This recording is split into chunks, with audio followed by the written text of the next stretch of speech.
Hello दोस्तों, मैं Aryan Shukla, business adviser and founder online business workshop. मित्रों, हम पिछले भाग से ही डायरेक्ट स्टार्ट कर रहे हैं, परंतु जब हमें सबसे ज़्यादा या दूसरों से ज़्यादा पाना होता है तो हम डायरेक्ट खोज या यूनिक आइडिया का सहारा लेते हैं,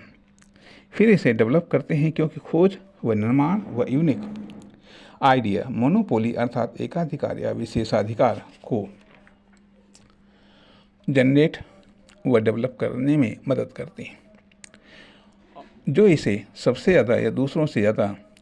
सफलता दिलाने में मदद करते हैं। लाइफ में, बिजनेस में इम्पोर्टेंट यह है कि हमें क्या पाना है, कितना पाना है, कब तक पाना है, किस फील्ड में पाना है, क्या पाना ज़रूरी है, कितना पाना ज़रूरी है, कब तक पाना ज़रूरी है, क्या पाना बहुत ज़रूरी है, कितना पाना बहुत ज़रूरी है, कब तक पाना बहुत ज़रूरी है, क्या पाना सबसे ज़रूरी है, कितना पाना सबसे ज़रूरी है, कब तक पाना सबसे ज़रूरी है, क्या क्या पाना है, कितना कितना पाना है, कब तक पाना है, क्या क्या पाना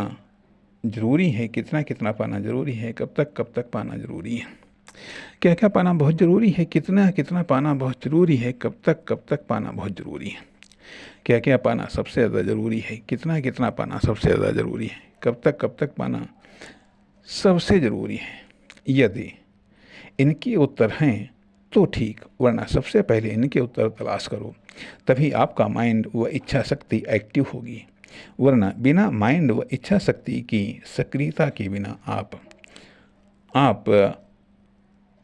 आप या आपकी एक्टिविटी एक्टिव नहीं हो सकती या स्टार्ट नहीं हो सकते। विदाउट स्टार्टिंग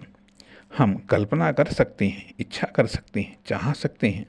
अभाव में दुखी हो सकते हैं, शिकायत कर सकते हैं, परंतु प्राप्त नहीं कर सकते हैं। अतः स्टार्टिंग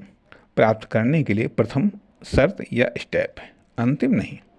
असफलता का अर्थ ये नहीं है कि वस्तु की मात्रा नहीं है। असफलता का अर्थ है कि हम या हमारे कार्य अभी उस चीज़ को या उस चीज़ की उतनी मात्रा को पाने लायक अभी नहीं है, या पाने लायक अब नहीं रह गए हैं। अतः उस चीज़ को या उतनी मात्रा को पाने लायक खुद के कार्य को बनाओ, तभी आप सफलता के अगले चरण में पहुंच सकते हैं। सफलता या प्राप्ति के प्रत्येक चरण के लिए अलग अलग योग्यता, क्षमता, विशेषता निर्धारित है। इसलिए आपको सफलता के प्रत्येक चरण को पूरा करने के लिए, उस चरण के लिए आवश्यक योग्यता, क्षमता, विशेषता को तो विकसित करना ही पड़ेगा। नमस्कार, धन्यवाद।